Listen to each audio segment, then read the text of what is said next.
Hi guys, so welcome to our channel Beyond Stocks.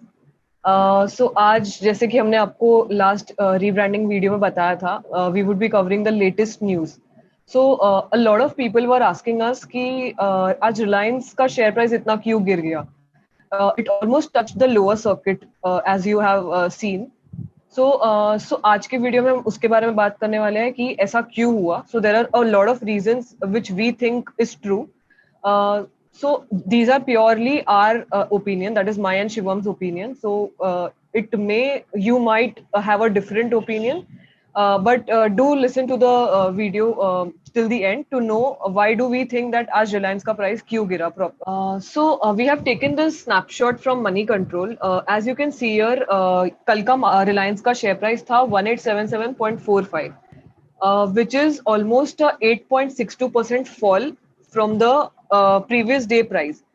That is in one single day, which is a huge fall, as we can see. And Reliance being a conglomerate, that fall wasn't expected by any of us. If you have checked Reliance price, आज का सबसे lowest जो price था Reliance का, वो था 1859.15, and lower circuit band जो है रिलायंस का वो है 1849.05. तो आप देखेंगे कि इसमें बहुत कम अंतर है, काफी ज्यादा क्लोज है ये दोनों price. So it was just about to touch the lower circuit band but it did not. So इसकी वजह से it did affect the Sensex and the Nifty 50 stocks. But let me tell you, banks के stock थे वो काफी अच्छा perform किए आज. So it save the entire market points today. So इतना ज्यादा इम्पैक्ट नहीं दिखा निफ्टी 50 एंड सेंसेक्स पे, but yes there was a huge impact on Reliance share पर से. As Nidhi has told, like how much did the stock price fell and like how much big it was. So अब मैं आपको बताता हूँ कि इतना ज्यादा स्टॉक प्राइस गिरा क्यों एक दिन में. मतलब ऑलमोस्ट लोअर सर्किट हिट करने पे था रिलायंस का स्टॉक प्राइस. तो ऐसा क्या हो गया कि मतलब इतना ज्यादा प्राइस गिर गया. तो जो मुझे लगता है जो पॉसिबल रीजंस है, और मैंने भी जो पढ़ा है और निधि ने भी जो पढ़ा है और हम लोग का अपना खुद का भी ओपिनियन है, तो let's discuss on this. Like पहला रीजन ये था कि फ्राइडे को शाम को रिलायंस का Q2 का रिजल्ट आया था. और रिजल्ट आप देख सकते हैं कि अगर आप देखिए, मैं यहाँ पे क्वार्टर ऑन क्वार्टर कंपेयर नहीं करना चाहता हूँ, मैं ईयर ऑन ईयर कंपेयर करता हूँ. बट अगर आप रिलायंस का देखेंगे तो देखिए का रेवेन्यू देखिए ईयर ऑन ईयर 22% डाउन है. इनका एबिटा भी अराउंड 10% डाउन है. अगर इनका आप नेट प्रॉफिट भी देखिएगा तो 6.6% डाउन है.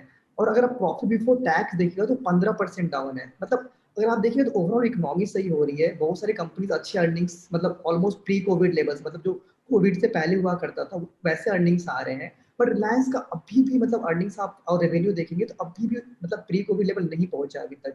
और रिजल्ट्स में एक इंटरेस्टिंग बात ये थी कि देखिए रिलायंस बहुत सारे पार्ट्स है. मतलब इनका रिटेल का बिजनेस है, इनका जियो का बिजनेस है, इनका रिफाइनिंग एंड मार्केटिंग का है, इनका पेट्रो केमिकल्स का बिजनेस है.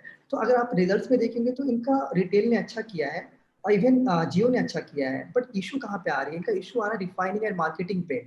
आप देख सकते हैं पिछले साल सेम क्वार्टर में अगर अगर आप एबिटा देखिएगा, earning before interest tax and depreciation, तो अराउंड 6,000 करोड़ का क्लोज टू आता था, मतलब इस सेगमेंट से, मतलब रिफाइनिंग एंड मार्केटिंग से. और अगर आप इस क्वार्टर में देखिएगा, मतलब लेटेस्ट क्वार्टर में, तो ये 3,000 हो गया. मतलब ऑलमोस्ट 50% डाउन हो गया, right, from the last year same quarter.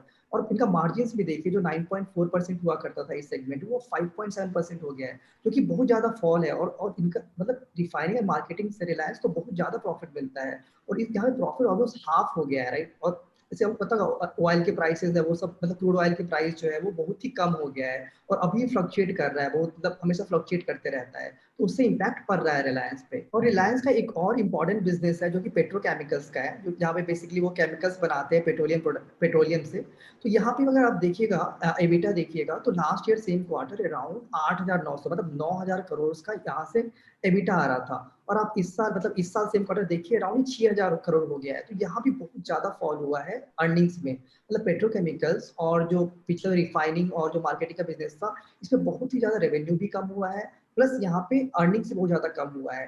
So talking about Macquarie research report, so let me tell you, Macquarie is the top Australian research firm which focuses on providing PMS and financial services.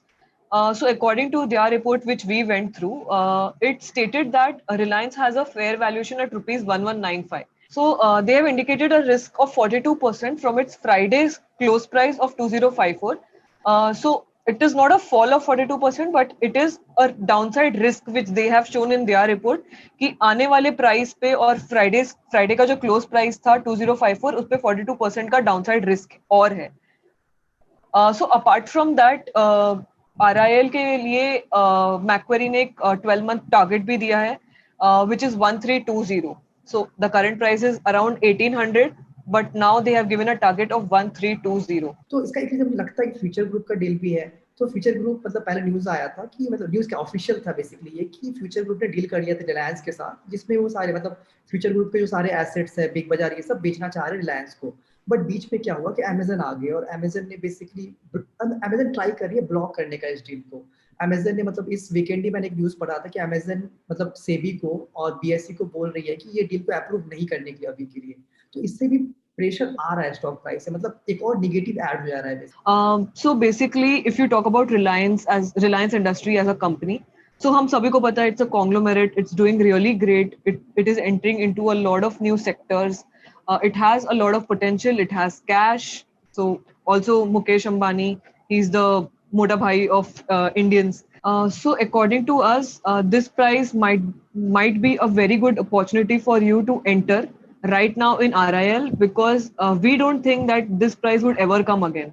Yes, there might be a fall after this, according to various research reports. So you can add your quantities in dips and plan accordingly. So FYI, this is just for long-term investment and no trades are recommended here from our end. This is just for long-term investment. और फिर अगर आप देखिएगा रिलायंस का future, तो धीरे धीरे क्या होगा कि टेलीकॉम और रिटेल से उनका अर्निंग्स बढ़ते जाएगा, और जो पेट्रोकेमिकल्स और उसका बिजनेस है मतलब रिफाइनिंग मार्केटिंग का, उससे जो है मतलब अर्निंग्स थोड़ा गिरते जाएगा. बट यहाँ पे इनका ग्रोथ बहुत फास्ट है टेलीकॉम और रिटेल में, एंड आई थिंक ये एक्सपैंड करते रहेगा. अगर फ्यूचर ग्रुप का डील हुआ तो रिटेल का तो और भी फास्ट ग्रो करेगा. तो मुझे लगता है कि ओवरऑल लॉन्ग टर्म के लिए ये बहुत ही अच्छा स्टॉक है. और अगर आपको डिप मिल रहा है बाई करने के लिए तो यू कैन ऐड मोर. और मैं नहीं सोचता हूँ कि आपको बेचना चाहिए, मतलब कि एक दिन प्राइस गिर गया तो आपको बेच देना चाहिए. और एक और पॉइंट मैं ऐड करना चाहता हूँ यहाँ पे, मतलब जो रिलायंस के बहुत अच्छा हो सकता है वो है जियो फोन्स का.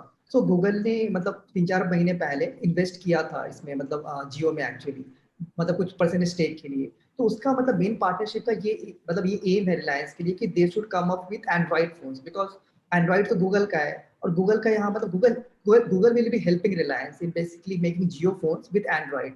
और इसका प्राइस पॉइंट जितना मैंने पढ़ा है न्यूज में अराउंड 3000-4000 का रहेगा. और मतलब 3000-4000 पे अगर आप 4G फोन बेच रहे हैं विद एंड्रॉइड, तो आई थिंक मुझे लगता है इससे बहुत अच्छा डिमांड आ सकता है, और फ्यूचर में मुझे लगता है इससे अच्छा रेवेन्यू भी आ सकता है रिलायंस को. Also, apart from that, economy is recovering, as you have seen. Not only Reliance, not only the top bank stocks, not only the auto parts, the metal sector, a lot of sectors have been recovering. The cases are declining. We might see a corona vaccine not very soon. I cannot tell when, but yeah, might be in the next year end or the mid month of the year.